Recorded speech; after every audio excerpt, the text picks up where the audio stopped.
lors de ces événements. Tout à l'heure, ce sont des images qui montrent des personnes détentrices d'armes à feu.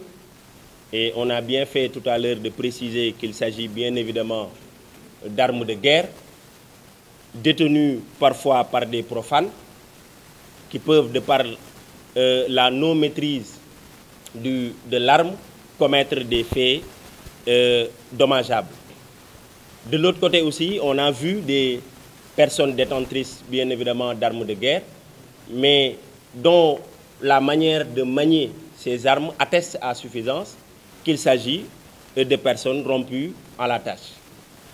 Et ça, c'est suffisamment révélateur de ce qui a été révélé tout à l'heure dans le cadre des propos de M. le directeur de la sécurité publique, attestant de la présence de personnes qui soient mues par des intérêts autres que l'expression des opinions.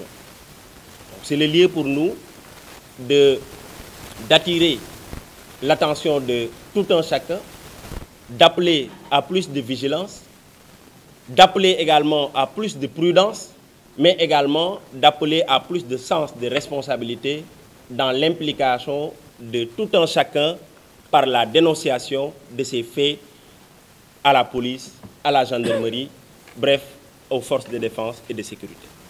Je disais tout à l'heure que les forces de défense et de sécurité sont les collaborateurs de la population. Si nous sommes là, c'est parce que la population est là.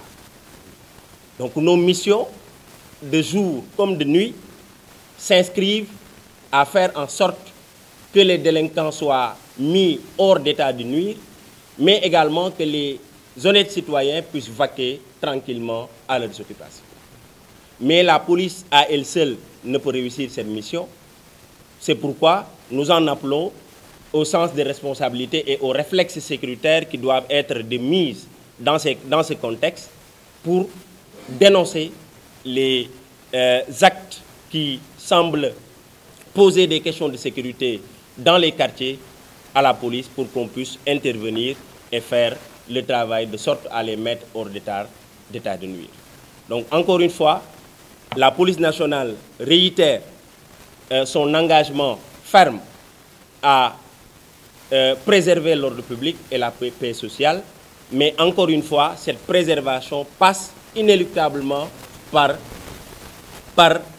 bien évidemment la population, c'est-à-dire de par son implication.